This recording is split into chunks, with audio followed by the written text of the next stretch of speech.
Halo sobat kita, balik lagi nih di podcast. Ini kita, kali ini aku Sivanara sebagai host yang akan mewawancarai salah satu duta public speaking nih. Kira-kira siapa sih namanya? Boleh perkenalkan dulu?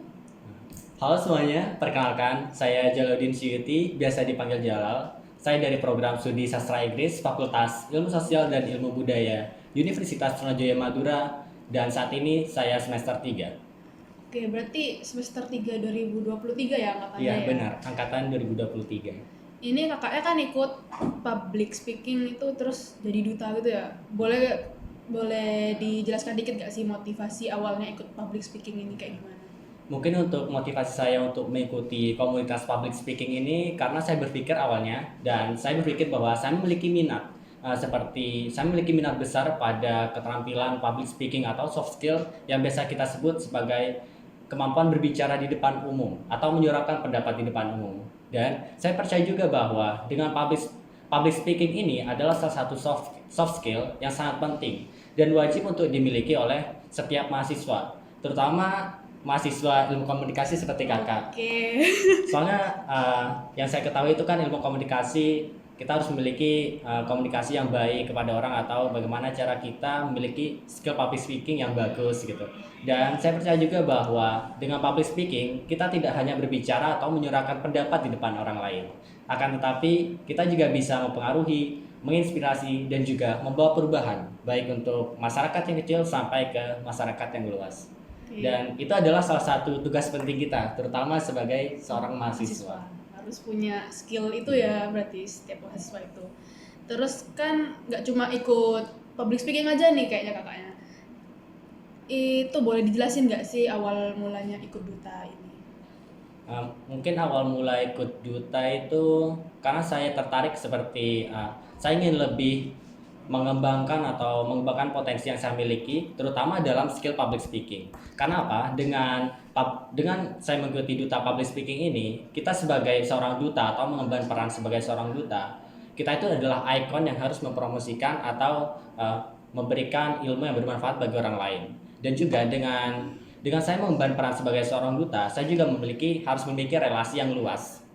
Yang dimana di situ kita tidak hanya belajar tentang bagaimana cara berbicara di depan umum, akan tetapi kita juga bisa belajar seperti bagaimana memanage waktu, terutama dalam hal perkuliahan dan juga organisasi yang sedang kita ikuti.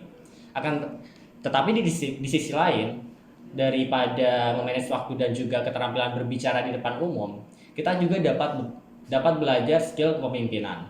Karena apa? Karena ketika kita mengikuti peran sebagai seorang duta, kita tuh bisa ditemukan dengan orang-orang yang memiliki potensi yang bagus, dan di sana kita dapat belajar seperti apa sih cara mereka memimpin sebuah organisasi atau bagaimana caranya mereka mengemban sebagai seorang duta yang mencerminkan, karena gini Kak, kita sebagai seorang duta itu ada prinsip-prinsipnya juga yang bisa kita sebut itu 5B. Kita sebagai seorang duta itu harus mengemban peran 5B, yaitu behavior, belief, brand, and beauty. Dan yang paling saya percaya adalah terutama dalam hal beauty. Kita sebagai seorang duta atau seseorang yang mengemban sebagai seorang duta itu tidak hanya terlihat bagus dari penampilan luarnya saja. Akan tetapi dari sisi tata krama atau tata cara mereka berbicara dengan orang lain itu juga harus diperhatikan. Mungkin itu sih Kak, awal mula motivasi saya untuk mengikuti duta public speaking. Karena di sisi lain saya juga ingin mengembangkan lebih potensi yang saya miliki, terutama dalam hal public speaking. Tadi udah ngejelasin motivasi sama awal mula ikut duta public speaking kan. Sekarang aku mau nanya nih Kak, tahapan ikut dutanya gimana sih? Mungkin tahapan untuk ikut duta itu masih sama dengan persyaratan-persyaratan yang kalian ikuti ketika kalian ingin mengikuti sebuah kepanitiaan seperti acara di kampus atau sebuah organisasi. Mungkin tahapan yang pertama itu ada sesi administrasi atau pengisian berkas yang dimana kalian itu biasanya disuruh mengisi seperti nama, NIM kalian, dan juga asal fakultas kalian. Dan yang terakhir yang saya ingat itu seperti bukti pembayaran untuk mengikuti dutanya. Itu tahap yang pertama. Dan dilanjut dengan tahap yang kedua, itu ada sesi wawancara dengan panitia. Setelah kita mengisi berkasnya, setelah kita melengkapi syarat administrasi, kita tuh dilanjutkan dengan sesi wawancara dengan panitia. Dan untuk tahap yang ketiga itu adalah sesi wawancara dengan para panitia atau para pengurus uh, duta pada tahun itu. Jadi pada sesi wawancara ini kayak kita ditanya apa sih motivasi untuk mengikuti duta, mungkin kenapa kamu tuh pengen ikut duta dan apa sih yang pengen kamu capai gitu loh.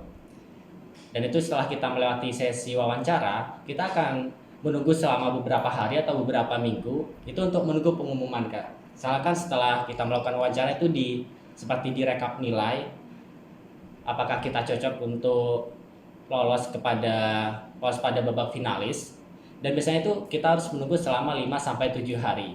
Dan setelah pengumuman itu keluar, kita itu dilanjutkan dengan sesi pelatihan-pelatihan.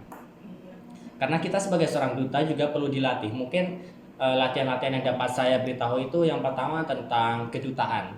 Kedutaan itu yang tadi saya sebutkan 5B, yaitu Brand, Behavior, Belief, and Beauty. Dan setelah kita melakukan sesi latihan, selain 5B itu ada juga sesi latihan yang sering kita lakukan Kak. Apa tuh? Mungkin itu ada dari catwalk, ya, catwalk. seperti opening dance atau choreo. Itu adalah latihan-latihan yang sering kita lakukan setelah kita lolos kepada babak finalis. Dan setelah tahap latihan, kita juga ada tahap karantina. Yang dimana kita sebagai finalis yang lolos, yang dimana itu dipilih 5 putra dan 5 putri, kita melakukan karantina selama 3 hari dan kita diberikan pembelajaran tentang keduta. Biasanya itu ada 3 materi Kak. Yang saya ingat itu adalah pertama itu kan perlu kita ketahui bahwa saya ini kan memban peran sebagai seorang duta public speaking. Jadi materi yang pertama itu adalah tentang public speaking. Soalnya itu penting banget. Soalnya kita sebagai seseorang yang mengemban peran sebagai seorang duta, kita juga harus memiliki skill komunikasi yang baik. Dan yang kedua itu yang saya ingat adalah tentang beauty class. Kayak gimana? Beauty class itu adalah seperti mungkin yang biasa disebut orang-orang itu adalah grooming gitu Kak. Ya, akan tetapi selain itu kita juga diberitahu kita sebagai seorang duta atau seseorang yang mengemban peran sebagai seorang duta itu tidak hanya bagus terlihat dari luarnya saja atau penampilannya saja, tapi bagaimana cara tata krama kita kepada orang lain seperti itu Kak. Dan untuk setelah tahap karantina kita tuh akan menjalani yaitu tahap grand final. Grand final ini adalah acara puncaknya kita sebagai seorang duta. Karena di situ kita dilombakan dari 5 finalis putra dan 5 finalis putri. Dan mungkin setelah grand final itu baru kita resmi dilantik sebagai seorang duta. Itu bersifat umum nggak acaranya? Mungkin kalau duta public speaking ini ya perlu kita ketahui bahwa duta public speaking ini adalah komunitas atau sebuah komunitas eksternal. Akan tetapi yang perlu kita ketahui adalah ruang lingkup untuk duta public speaking ini tidak hanya pada satu fakultas atau 2 fakultas saja, tetapi ini mencakup pada semua fakultas yang ada di Universitas Trunojoyo Madura. Kenapa? Seperti dari Fakultas Teknik juga bisa ikut, atau dari Fakultas Ilmu Sosial dan Ilmu Budaya juga bisa turut ikut. Karena ini ruang lingkupnya satu universitas. Mencakup seluruh prodi dan fakultas berarti ya? Ya, dan ada satu hal penting lagi Kak. Ketika kita ingin mengikuti duta public speaking, kita tuh tidak harus mengikuti komunitasnya dulu. Jadi misal kita gak ngikutin komunitas public speaking, kita juga bisa mengikuti duta public speaking itu. Walaupun bukan public speaking. Iya, bukan dari komunitas tersebut. Karena bisa dibuktikan dengan satu anak itu ada dari duta public speaking, itu dari putri. Dia itu tidak mengikuti komunitas public speaking, tapi dia bisa mengikuti dutanya. Karena sifatnya pada duta public speaking adalah bersifat umum, yang dimana kita bisa mengikutinya tanpa harus kita berada di kepanitiaan komunitas public speaking tersebut. Oke, gitu ya. Apa sih tahapan ikut dutanya? Sekarang aku mau nanya, suka dukanya ikut duta tuh kayak gimana? Mungkin untuk suka dan duka selama saya mengemban peran sebagai duta public speaking, lebih banyak sukanya sih Kak. Soalnya apa? Saya itu dipertemukan dengan orang-orang yang hebat seperti teman-teman saya saat ini. Ya dimana saya itu seperti berpikir kita bertemu dengan orang-orang yang memiliki potensi yang bagus, seperti dia memiliki skill leadership yang bagus, memanage waktu yang bagus antara perkuliahan dan juga sisi organisasi, yang dimana itu sangat mendorong kita untuk termotivasi seperti bagaimana caranya saya itu bisa menjadi seperti dia.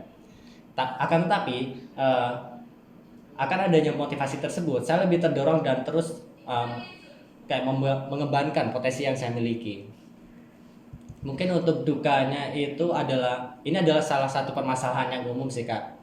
Karena apa? Kita itu sebagai seorang duta itu otomatis untuk memanage waktu antara perkuliahan dan juga organisasi itu sangat susah. Itu adalah salah satu masalah yang umum. Nah, dengan adanya tantangan seperti itu, saya juga mencari solusi. Biasanya saya itu saya selalu menulis di seperti membuat list kayak apa sih yang harus saya lakukan pada hari ini atau agenda apa yang akan saya lakukan pada hari ini. Jadi itu adalah tantangan sekaligus saya mencari solusi untuk diri saya. Jadi biar gak keteteran gitu lah Iya, jadwal-jadwalnya. Nah, makasih banget nih Kak Jala sudah mau jadi narasumber kita di podcast ini kita kali ini. Saya Siva Nara, pamit undur diri. See you.